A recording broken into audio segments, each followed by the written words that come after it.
पटना और आसपास आई बाढ़ से लोग परेशान हैं, तो किसानों की चिंता बढ़ गई है। कर्ज लेकर खेती करने वाले किसानों की फसलें डूब गई हैं। कहीं से कोई राहत की खबर नहीं है। हालांकि कृषि मंत्रालय बाढ़ प्रभावित इलाकों की रिपोर्ट तैयार कर रहा है। फसल नुकसान की रिपोर्ट के आधार पर किसानों को मुआवजा मिल सकता है। रिपोर्ट देखिए।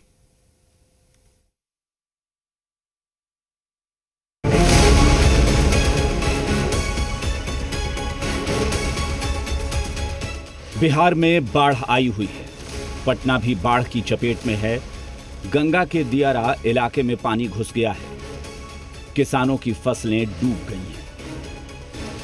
हम लोगों का जितना फसल था बाढ़ के कारण वो बर्बाद हो चुका है। जो भिंडी था, परवल था, लौका था, बरबट्टी था, ये सब बाढ़ के कारण परेशान हो गया है। सब खत्म हो गया है। लेकिन अब हम लोग का जो है ना जीविका पर भारी पड़ रहा है।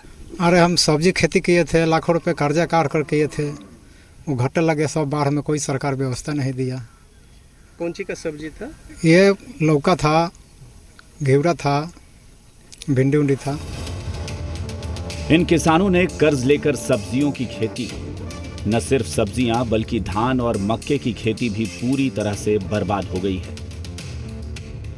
नहीं, कोई लोग खाए बाहर इधर मर रहा था, लोग पानी में डूबल था। कुछ नहीं दिया सरकार। एक पैसा का भी अभी तक कोई मुआवजा नहीं, किसी तरह का सरकार के द्वारा मनथी नहीं है कि आदमी कोई सहायता भी नहीं है। बाढ़ में आदमी मर गया। अचानक बाढ़ आया इस गांव में। नुकसान है। मकई था, जनेरा, साग सब्जी था, सब तो खत्म हो चुका है। अब बचा कहाँ पानी में। और कितना नुकसान हुआ? माने यही सब सागे सब्जी हुआ है, नुकसान फसलें हुआ है। वहीं सरकार बाढ़ प्रभावित लोगों को मदद पहुंचाने के लिए एक्शन प्लान बनाने में जुटी है।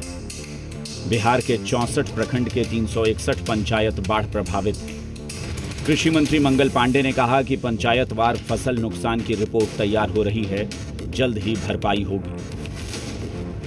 किसानों को मदद करना है, सहायता देनी है, वह काम राज्य की सरकार करेगी। और कृषि विभाग के द्वारा जिन क्षेत्रों में फसलों की बर्बादी हुई है, वहाँ उसके बदले कौन से फसल जब पानी उतरने के बाद लगाए जा सकते हैं, उन सारे विषयों पे काम हो रहा है। और किसानों के साथ संपर्क करके उन खेतों का फिर हम दोबारा कैसे उपयोग करें, उस संदर्भ में काम कर रहे हैं। बाढ़ की भयावह स्थिति को देखते हुए अब बोट एम्बुलेंस की संख्या बढ़ाकर 20 कर दी गई है, जबकि सूखे राशन भी बांटे जा रहे हैं। हालांकि कर्ज के बोझ में डूबे किसानों को अभी तक कोई राहत नहीं मिली है।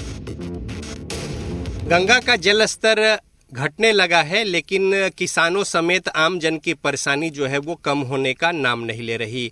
तमाम जो फसल है खेत में वो बर्बाद हो गए हैं, चौपट हो गए हैं। इसके अलावा स्वास्थ्य जनित कई समस्याएं जो है वो सामने है।